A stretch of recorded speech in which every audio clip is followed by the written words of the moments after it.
Hello everyone, I'm Paul McGuire Grimes. One of the best aspects of having a new movie streaming on Netflix is the ability to rewatch a head-scratcher and dissect it whenever you want. You may feel a need to do that with The Devil All the Time. Like I mentioned, it's now streaming on Netflix, and I want to talk about it. This is Paul's trip to the movies.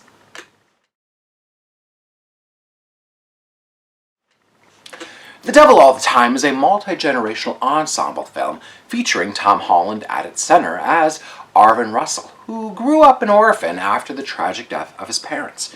His dad, played by Bill Skarsgård, was a World War II vet whose PTSD and reformed religious beliefs lead to Arvin's complicated upbringing. The film also stars Eliza Scanlon as Arvin's stepsister, Robert Pattinson as a traveling preacher Arvin crosses paths with, and Sebastian Stan as the crooked town sheriff. The Devil All the Time is directed by Antonio Campos, who co-wrote the screenplay with his brother Paulo Campos. It's an adaptation of the best-selling novel by Donald Ray Pollock. Pollock also serves as the film's narrator. I would normally bristle with how much storytelling is told over narration, but it's utilized well here, as it feels like a small-town fable being passed on as a warning. This film isn't one meant for those looking to pass the time. It's a hard watch, full of dirty, deplorable characters, graphic violence, and a complicated web of interconnecting characters all facing the devil's temptations. Campos certainly takes the title into consideration, as he presents a dark and moody atmosphere. You'll be tested at the 30-minute marker if you want to keep watching this movie. Now, I've never read the source material, but it feels like Antonio and Paulo Campos felt too pressured by the weight of the book. You can tell that it was a sweeping undertaking trying to make it a faithful adaptation, and thus it rushes through too many scenes trying to cram in all these interconnecting stories. Some feel more fleshed out than others, while the death of certain characters should have had more of an impact than mere shock value. It's dense material as we see how misguided faith, temptation, and supposed messages from God lead our characters down some dark paths.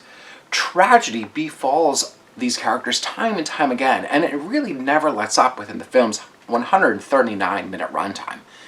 The material offers up some good acting roles for Tom Holland, Robert Pattinson, and Sebastian Stan.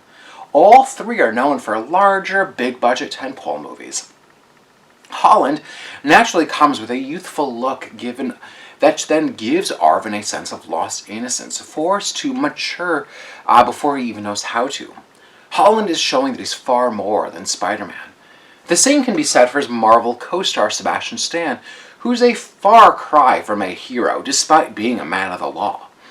Pattinson adapts a high-pitched tone for Reverend Teagarden. He's just as smarmy as you'd expect coming from a traveling preacher. The Devil All the Time tackles a variety of compelling issues with blind faith, PTSD, corruption, and wayward preachers. It has a compelling ensemble, all giving strong performances. This type of story and its layers should be right in my alley, but its disturbing nature without any levity or sense of redemption takes its toll. I'm giving The Devil All the Time 2.5 out of 5 ticket stubs. If you'd like my review today, click subscribe on my YouTube channel. I got to sit down and talk to director Antonio Campos, so you'll definitely want to check out that interview. Don't forget to follow me on Instagram and Twitter at Paul's Movie Trip, and then go to my website, paulstriptothemovies.com, for reviews of other Netflix films like I'm Thinking of Ending Things, The Old Guard, and Five Bloods. Thank you so much for watching my review of The Devil All the Time. This is Paul's Trip to the Movies.